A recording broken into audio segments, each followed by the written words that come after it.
The Bet, a short story by Anton Chekhov. 1. It was a dark autumn night.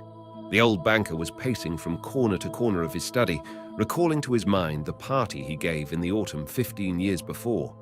There were many clever people at the party, and much interesting conversation. They talked, among other things, of capital punishment. The guests, among them not a few scholars and journalists, for the most part disapproved of capital punishment. They found it obsolete as a means of punishment, unfitted to a Christian state and immoral. Some of them thought that capital punishment should be replaced universally by life imprisonment. "I don't agree with you," said the host. "I myself have experienced neither capital punishment nor life imprisonment. But if one may judge a priori, then in my opinion, capital punishment is more moral and more humane than imprisonment. Execution kills instantly. Life imprisonment kills by degrees. Who is the more humane executioner? One who kills you in a few seconds, or one who draws the life out of you incessantly, for years?" "They're both equally immoral," remarked one of the guests, "because their purpose is the same, to take away life. The state is not God. It has no right to take away that which it cannot give back if it should so desire." Among the company was a lawyer, a young man of about 25. On being asked his opinion, he said, "Capital punishment and life imprisonment are equally immoral, but if I were offered the choice between them, I would certainly choose the second. It's better to live somehow than not to live at all." There ensued a lively discussion. The banker, who was then younger and more nervous, suddenly lost his temper, banged his fist on the table, and turning to the young lawyer, cried out, "It's a lie. I bet you 2 millions you wouldn't stick in a cell even for 5 years. "If you mean it seriously," replied the lawyer, "then I bet I'll stay not 5, but 15. "15! Done!" cried the banker. "Gentlemen, I stake 2 millions. "Agreed. You stake 2 millions, I my freedom," said the lawyer. So this wild, ridiculous bet came to pass. The banker, who at that time had too many millions to count, spoiled and capricious, was beside himself with rapture. During supper, he said to the lawyer jokingly, "Come to your senses, young roan, before it's too late. 2 millions are nothing to me, but you stand to lose 3 or 4 of the best years of your life. I say 3 or 4 because you'll never stick it out any longer. Don't forget either, you unhappy man, that voluntary is much heavier than enforced imprisonment. The idea that you have the right to free yourself at any moment will poison the whole of your life in the cell. I pity you." And now the banker, pacing from corner to corner, recalled all this and asked himself, "Why did I make this bet? What's the good? The lawyer loses 15 years of his life, and I throw away 2 millions. Will it convince people that capital punishment is worse or better than imprisonment for life? No, no, all stuff and rubbish. On my part, it was the caprice of a well-fed man, on the lawyer's pure greed of gold." He recollected further what happened after the evening party. It was decided that the lawyer must undergo his imprisonment under the strictest observation in a garden wing of the banker's house.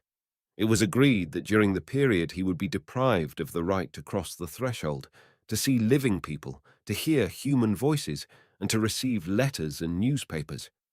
He was permitted to have a musical instrument, to read books, to write letters, to drink wine and smoke tobacco. By the agreement he could communicate, but only in silence, with the outside world through a little window specially constructed for this purpose. Everything necessary, books, music, wine, he could receive in any quantity by sending a note through the window.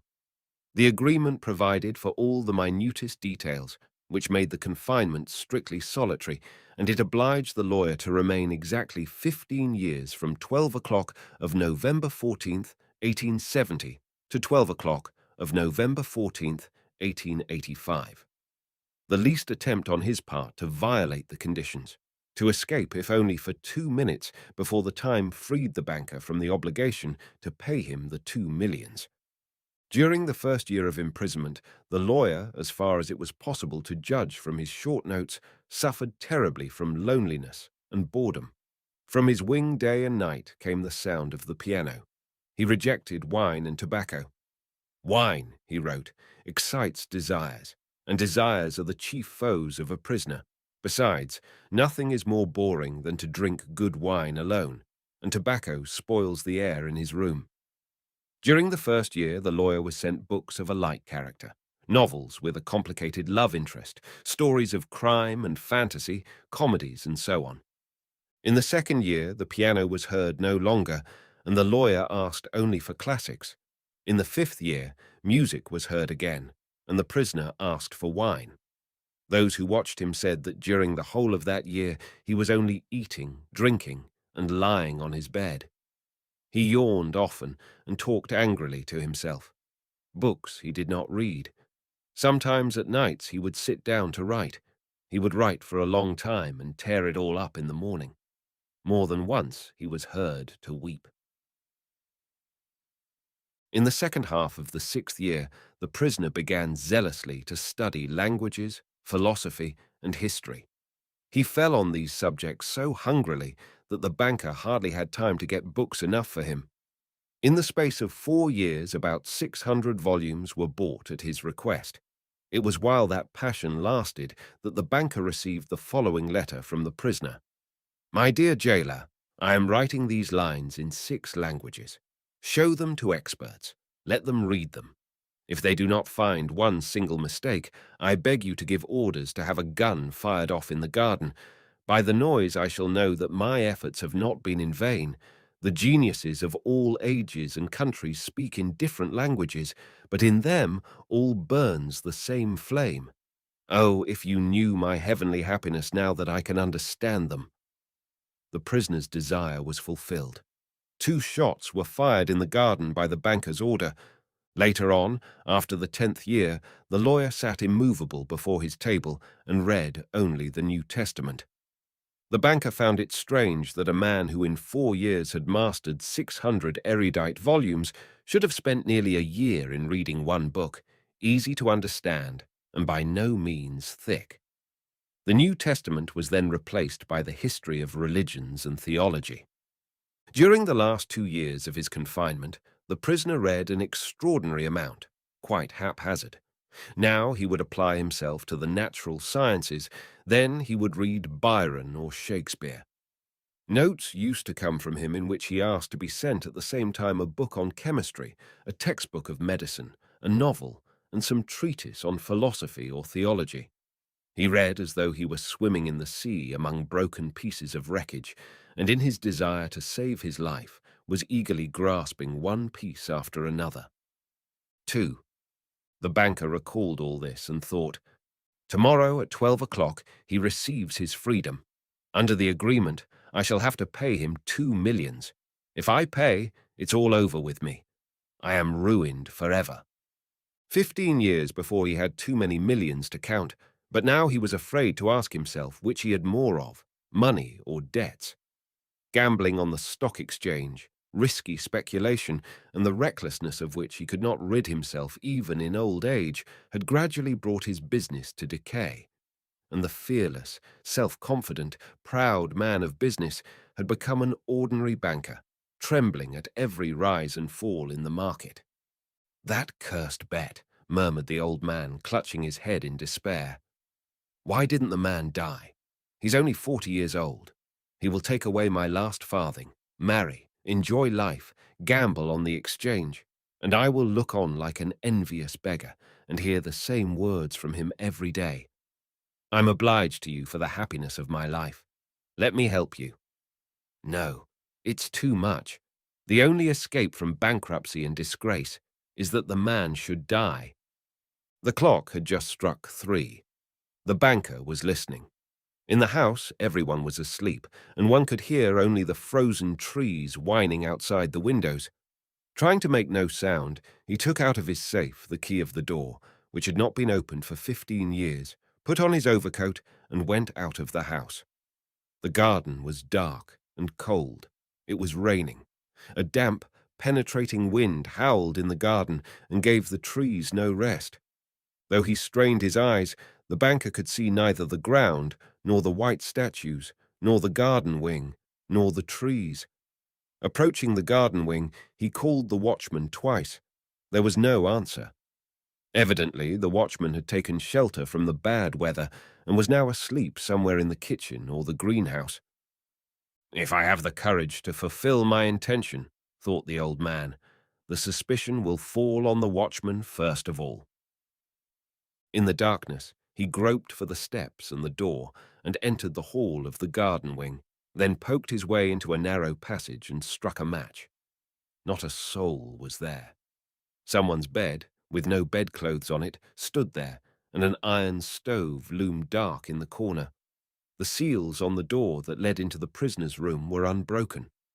When the match went out, the old man, trembling from agitation, peeped into the little window. In the prisoner's room a candle was burning dimly. The prisoner himself sat by the table. Only his back, the hair on his head and his hands were visible. Open books were strewn about on the table, the two chairs, and on the carpet near the table. 5 minutes passed, and the prisoner never once stirred. 15 years' confinement had taught him to sit motionless. The banker tapped on the window with his finger, but the prisoner made no movement in reply. Then the banker cautiously tore the seals from the door and put the key into the lock. The rusty lock gave a hoarse groan, and the door creaked.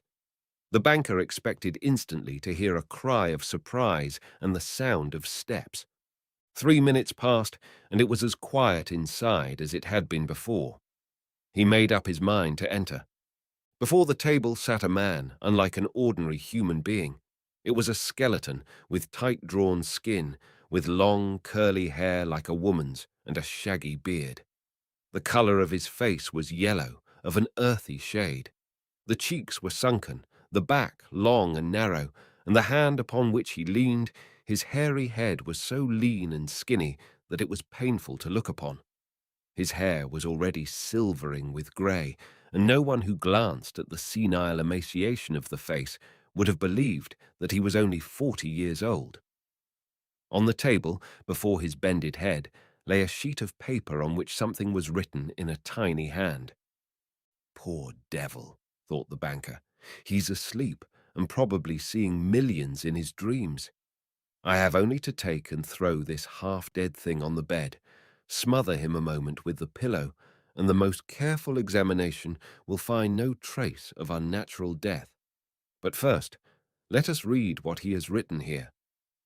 The banker took the sheet from the table and read, "Tomorrow at 12 o'clock midnight, I shall obtain my freedom and the right to mix with people.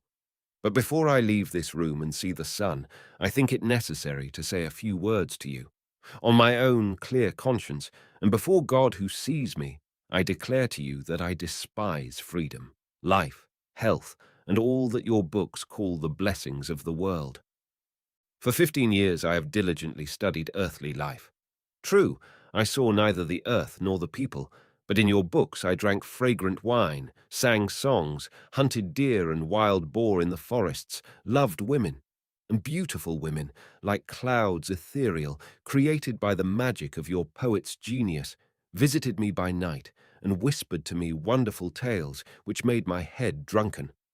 In your books I climbed the summits of Elbrus and Mont Blanc, and saw from there how the sun rose in the morning, and in the evening suffused the sky, the ocean and the mountain ridges with a purple gold. I saw from there how above me lightnings glimmered, cleaving the clouds. I saw green forests, fields, rivers, lakes, cities. I heard sirens singing and the playing of the pipes of Pan. I touched the wings of beautiful devils who came flying to me to speak of God. In your books, I cast myself into bottomless abysses, worked miracles, burned cities to the ground, preached new religions, conquered whole countries. Your books gave me wisdom. All that unwearying human thought created in the centuries is compressed to a little lump in my skull. I know that I am cleverer than you all. And I despise your books, despise all worldly blessings and wisdom. Everything is void, frail, visionary, and delusive as a mirage. Though you be proud and wise and beautiful, yet will death wipe you from the face of the earth like the mice underground.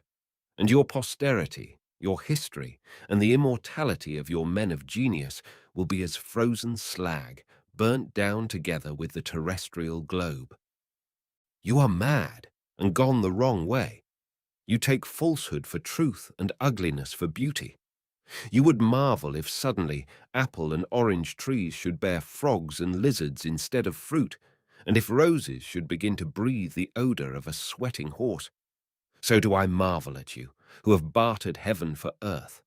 I do not want to understand you, that I may show you indeed my contempt for that by which you live.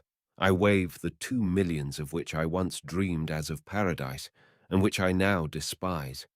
That I may deprive myself of my right to them, I shall come out from here 5 minutes before the stipulated term, and thus shall violate the agreement. When he had read, the banker put the sheet on the table, kissed the head of the strange man, and began to weep. He went out of the wing. Never at any other time, not even after his terrible losses on the exchange, had he felt such contempt for himself as now. Coming home, he lay down on his bed, but agitation and tears kept him a long time from sleeping. The next morning, the poor watchman came running to him and told him that they had seen the man who lived in the wing climb through the window into the garden. He had gone to the gate and disappeared. The banker instantly went with his servants to the wing and established the escape of his prisoner. To avoid unnecessary rumors, he took the paper with the renunciation from the table and, on his return, locked it in his safe.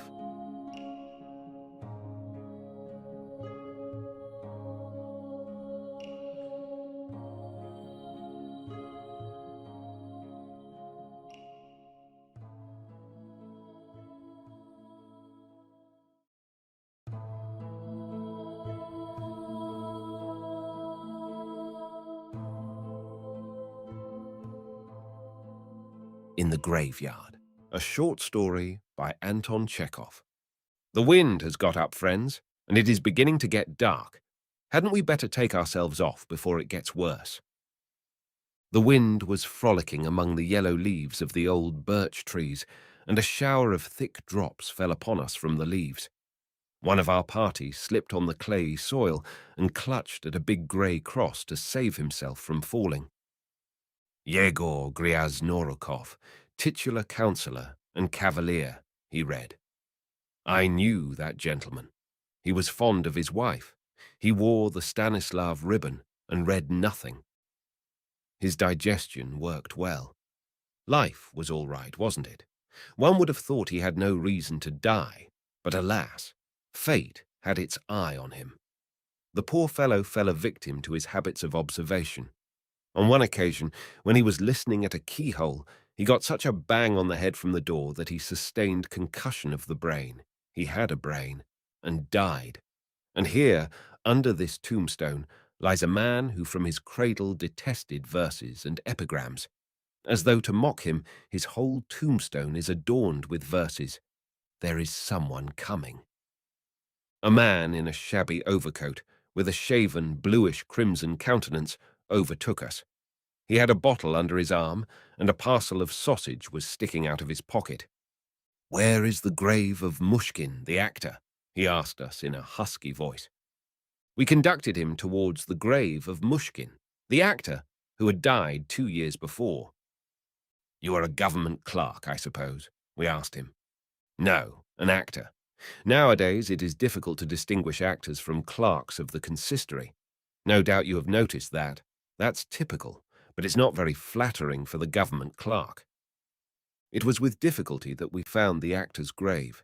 It had sunken, was overgrown with weeds, and had lost all appearance of a grave. A cheap little cross that had begun to rot, and was covered with green moss blackened by the frost, had an air of aged dejection, and looked, as it were, ailing. "Forgotten friend Mushkin," we read. Time had erased the never and corrected the falsehood of man. A subscription for a monument to him was got up among actors and journalists, but they drank up the money, the dear fellows. sighed the actor, bowing down to the ground and touching the wet earth with his knees and his cap. How do you mean, drank it? That's very simple. They collected the money, published a paragraph about it in the newspaper, and spent it on drink. I don't say it to blame them. I hope it did them good, dear things. Good health to them, and eternal memory to him. Drinking means bad health, and eternal memory nothing but sadness. God give us remembrance for a time, but eternal memory, what next? You are right there.